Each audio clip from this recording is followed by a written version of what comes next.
Bollywood silver screen presenting Malena. इस कहानी की शुरुआत सिसिली के एक छोटे से टाउन से होती है और वक्त होता है 10 जून सन 1940 का। ये वर्ल्ड वॉर 2 का वक्त है।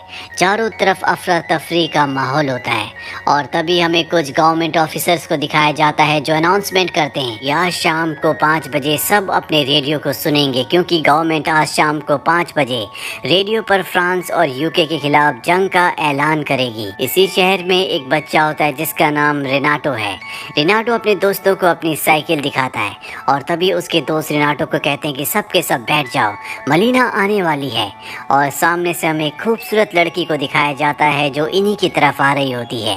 इस लड़की का नाम मलीना है और ये इस शहर की सबसे सुंदर लड़की है। रेनाटो को पहली नज़र में मलीना से प्यार हो जाता है। मलीना शादीशुदा है और उसके जो हस्बैंड है वो वॉर में गए हुए हैं। मलीना के पिता एक टीचर हैं और रेनाटो और उसके दोस्त उन्हीं की क्लास में पढ़ते हैं। रेनाटो अब हमेशा मलीना के बारे में सोचता रहता है और एक दिन वो स्कूल ना जाकर मलीना के घर के आगे खड़ा हो जाता है। मलीना घर से बाहर निकलती है जो उसे बहुत ही खूबसूरत दिख रही होती है और तभी मलीना रेनाटो को बुलाती है और कहती है क्या तुम मेरे लिए कुछ सामान ला सकते हो, और पैसे उसके हाथ में ना देकर नीचे फेंक देती है। और रेनाटो जब पैसों को उठा रहा होता है तभी उसकी नींद खुल जाती है। दरअसल ये उसका एक सपना होता है।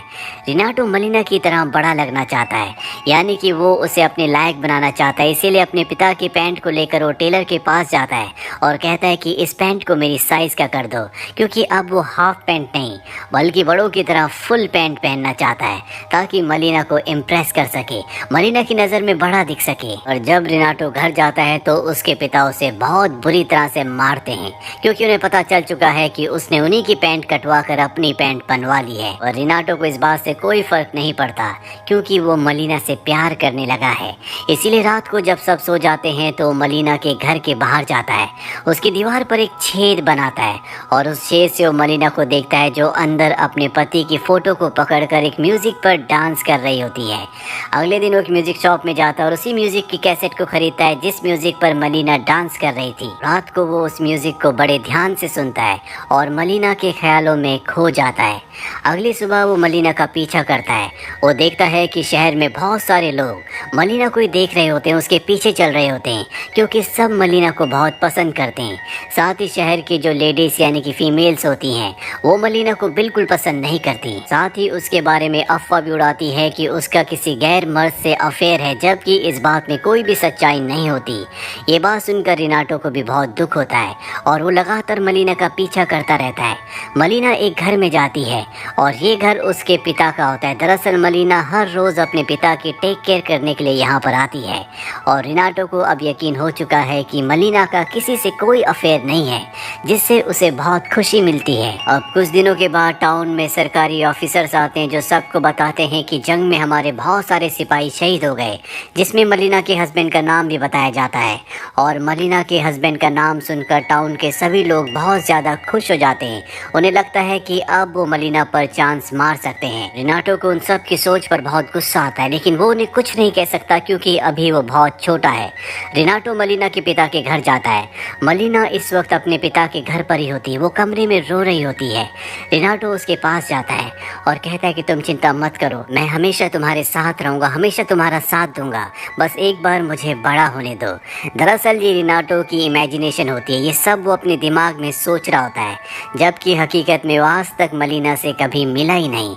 इसके बाद वो चर्च जाता है और वो गॉड से कहता है कि आप मलीना को इस शहर के लोगों से बचाना, मैं हर रोज़ आकर यहाँ पर कैंडल जलाऊंगा। दरअसल उसे मलीना की बहुत ज़्यादा चिंता है। इसके बाद एक बार फिर से वो मलीना के घर जाता है, जहाँ पर मलीना दुखी और परेशान अपने कपड़े सुखाकर घर के अंदर चली जाती है। रेनाटो उसके जाने के बाद उसके कपड़े वहाँ से चुरा कर भाग जाता है। दरअसल वो उसे बहुत याद करता है, इसीलिए उसकी याद में उसके कपड़े अपने घर ले जाता है।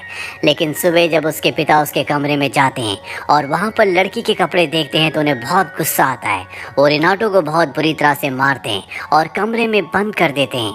अगले 3 दिनों तक उसे खाना पानी कुछ भी नहीं दिया जाता, उसकी तबीयत बहुत ज़्यादा खराब हो जाती है। इसके बाद डॉक्टर को घर पर बुलाया जाता है। डॉक्टर रेनाटो का चेकअप करता है और बताता है कि इसे सिर्फ बाहर खुली हवा में जाने की ज़रूरत है, जिसके बाद रेनाटो को घर के बाहर जाने दिया जाता है। अब कुछ दिन और बीत जाते हैं और एक दिन जब रिनाटो स्कूल में होता है तो वहाँ पर मलीना के पिता के पास एक लेटर आता है, जिस लेटर में लिखा होता है कि आपकी बेटी मलीना के बहुत सारे लोगों के साथ अफेयर हैं, वो एक कैरेक्टरलेस इंसान है। ये सुनकर मलीना के पिता को बहुत धक्का पहुँचता है और वो बदनामी से बचने के लिए मलीना से अपने सारे रिश्ते तोड़ देते हैं। उसी रात को रिनाटो एक बार फिर से मलीना के घर जाता है और वो चुपके से देखता है जहाँ पर मलीना के साथ शहर के लेफ्टिनेंट होते हैं। दरअसल मलीना और उनका अब अफेयर हो चुका है, दोनों एक दूसरे के साथ वक्त बिताते हैं। लेफ्टिनेंट जब मलीना के घर से बाहर निकलता है तो वहाँ पर शहर का डेंटिस्ट आ जाता है। वो लेफ्टिनेंट से कहता है कि मलीना के घर पर उसके जाने की हिम्मत कैसे हुई, वो मलीना के साथ है और इन दोनों की आपस में लड़ाई हो जाती है। पर तभी डेंटिस्ट की पत्नी पुलिस लेकर वहाँ पर आ जाती है और अब मलीना की शहर में बहुत ज़्यादा बदनामी हो चुकी है। अगले दिन पूरे शहर में सब के सब मलीना के बारे में बात कर रहे होते हैं कि उसका शादीशुदा लोगों के साथ संबंध है। मलीना के ऊपर केस हो जाता है और वो अपने केस को लड़ने के लिए एक लॉयर के पास जाती है। वो लॉयर मलीना के केस को जीत जाता है, लेकिन लेफ्टिनेंट को यहाँ से कहीं और ट्रांसफ़र कर दिया जाता है, यानी कि मलीना और लेफ्टिनेंट अब एक दूसरे से दूर हो गए हैं। इसी रात को वकील जिसने मलीना का केस लड़ा होता है और जीता होता है, वो मलीना के घर जाता है और उसे कहता है कि उसे पैसे नहीं चाहिए। दरअसल मलीना के पास इतने पैसे हैं भी नहीं और अब वो उसकी मजबूरी का फ़ायदा उठाने लगता है। वो मलीना को कमरे के अंदर ले जा रहा होता है। बाहर से रिनाटो सब कुछ देख रहा है, लेकिन वो मलीना की मदद नहीं कर पाता। लॉयर हर रोज़ मलीना के घर आने लगता है, लेकिन एक दिन लॉयर की मॉम को पता चल जाता है, जिसके बाद वो अपनी छड़ी से उसे बहुत मारती है और इसके बाद वो लॉयर कभी भी मलीना के घर नहीं आता, जिससे रिनाटो को बहुत खुशी होती है। रिनाटो ने गॉड से प्रेयर की होती है कि मलीना को उस लॉयर से बचाओ और अब वो उस लॉयर के चुंगल से आज़ाद हो चुकी है। कुछ दिन बीत जाते और इनके शहर में बहुत सारे बॉम्ब गिरते हैं, क्योंकि हिटलर की यानी कि जर्मन की सेना ने इनके शहर के ऊपर अटैक कर दिया होता है और इस अटैक में मलीना के पिता की मृत्यु हो जाती है। मलीना इस दुनिया में अब पूरी तरह से अकेली हो चुकी है। उसके हस्बैंड मारे गए हैं जिनसे वो बहुत प्यार करती है। साथ ही अब उसके पिता इस दुनिया में नहीं रहे, ना ही उसके पास पैसे हैं और ना ही कोई उसे शहर में किसी तरह का काम देता है। रात को वो अपने बाल काट देती है, साथ ही वो अपने बालों को कलर भी कर देती है, जिसका मतलब ये है कि वो अपने शरीर को बेचकर अब पैसे कमाएगी, क्योंकि इसके अलावा उसके पास कोई भी रास्ता नहीं है। अगले दिन मलीना अपने नए रूप में एक कैफे के बाहर जाकर बैठ जाती है। आसपास जितने भी लोग होते हैं वो सब के सब मलीना को देखकर खुश हो जाते हैं, क्योंकि उन्हें समझ में आ चुका है कि मलीना अब क्या काम कर रही है और वो सब यही चाहते थे, क्योंकि अब वो पैसों से मलीना का फायदा उठा सकते हैं। मलीना के इस नए रूप से इस पूरे शहर में सिर्फ एक ही इंसान होता है जो दुखी है और वो होता है रिनाटो। कुछ दिन और बीत जाते हैं और जर्मन सेना पूरी तरह से शहर पर अपना कब्जा कर लेती है और एक दिन मलीना अपनी दोस्त के साथ जर्मन ऑफिसर्स के साथ यहाँ से चली जाती है, जो देखकर रिनाटो को बहुत दुख होता है और वो वहीं पर बेहोश हो जाता है। रिनाटो की मॉम को लगता है कि उसके ऊपर भूत प्रेत का साया है, इसीलिए वो रिनाटो को चर्च में प्रीस्ट के पास ले जाती है जो उसके ऊपर एक्सॉर्सिज्म करता है। पर रिनाटो के पिता को समझ में आ चुका है कि रिनाटो को क्या हुआ है, इसीलिए उसके पिता अगले दिन उसे एक जगह ले जाते हैं जहाँ पर एक खूबसूरत लड़की होती है, जिसे रिनाटो मलीना के रूप में विजुलाइज करता है। इसके बाद वो पूरी तरह से ठीक हो जाता है। कुछ और वक्त बीतता है और अब यहाँ पर अमेरिकी सेना आ चुकी है। जर्मन सेना यहाँ से निकल जाती है, यानी कि अब वॉर पूरी तरह से खत्म हो गई है। वॉर खत्म होने के बाद शहर की जितनी भी औरतें होती हैं वो सब की सब मलीना से नफरत करती है। वो एक होटल के अंदर जाकर मलीना को बाहर लेकर आती है, उसके बाल काट दिए जाते हैं, साथ ही उसके चेहरे को काला किया जाता है, उसे बहुत बुरी तरह से मारा जाता है। ये सब कुछ रिनाटो देख रहा होता है, लेकिन वो मलीना की मदद नहीं कर पाता, जिसके बाद मलीना को इस शहर को छोड़कर जाना पड़ता है। रिनाटो उसे देखता रहता है, उसे जाते हुए देखकर उसे बहुत दुख होता है, पर वो उसे रोक नहीं सकता। कुछ महीने बीत जाते हैं और अब दिखाया जाता है कि मलीना के हस्बैंड, जिनके बारे में अनाउंस किया गया था कि वो वॉर में मारे जा चुके हैं, वो अब भी जिंदा होते हैं। दरअसल वो एक वॉर प्रिजनर थे, उन्होंने वॉर में अपना एक हाथ खो दिया है और वो इस शहर में वापस अपनी पत्नी मलीना को ढूंढने के लिए आए हैं, लेकिन उन्हें मलीना कहीं नहीं मिलती।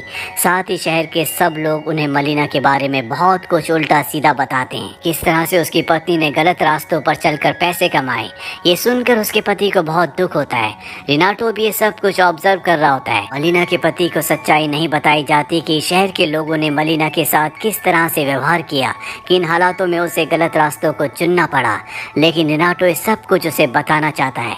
इसीलिए एक रात को जब मलिना के पति सो रहे होते हैं तो रिनाटो एक लेटर में सब कुछ लिखकर उनके पास रखकर वहां से चला जाता है। अब जब मलिना के हस्बैंड उस लेटर को पढ़ते हैं तो उसमें रिनाटो ने लिखा था कि मलिना तुमसे बहुत प्यार करती है, वो हमेशा तुम्हारे लिए ईमानदार थी, लेकिन तुम्हारी मृत्यु की जब खबर आई तो इसके बाद शहर के लोगों ने उस पर बहुत अत्याचार किए और मजबूरी में उसे गलत रास्ते को अपनाना पड़ा और अब वो हमेशा के लिए शहर को छोड़कर मैसीना शहर चली गई है। ये सारी सच्चाई जानने के बाद मलिना का हस्बैंड भी मैसीना शहर के लिए निकल पड़ता है और ठीक 1 साल बाद दिखाया जाता है कि मलिना का हस्बैंड मलिना को लेकर वापस इसी शहर में आ चुका है। मलिना को उसके हस्बैंड के साथ देखकर पूरा का पूरा शहर हैरान होता है। रिनाटो भी इस भीड़ में होता है जो मलिना को देख रहा होता है। उसे देखकर उसे बहुत खुशी होती है, लेकिन अब रिनाटो भी एक अपनी उम्र की लड़की के साथ है जिसे वो डेट कर रहा है।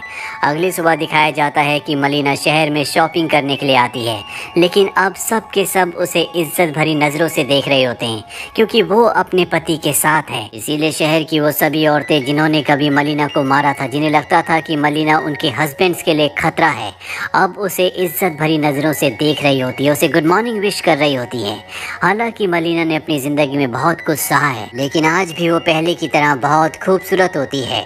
मलिना शॉपिंग करके जब घर की तरफ जा रही होती है तभी उसका बैग गिर जाता है। रिनाटो जो दूर से उसे देख रहा होता है जल्दी से उसकी मदद करने के लिए उसके पास आता है। वो पहली बार मलिना के इतने करीब आया है, पहली बार उसने मलिना से बात की है। मलिना उसे थैंक्स कहकर जाने लगती है और जब वो थोड़ा सा आगे बढ़ती है तो रिनाटो उसे गुड लक कहता है।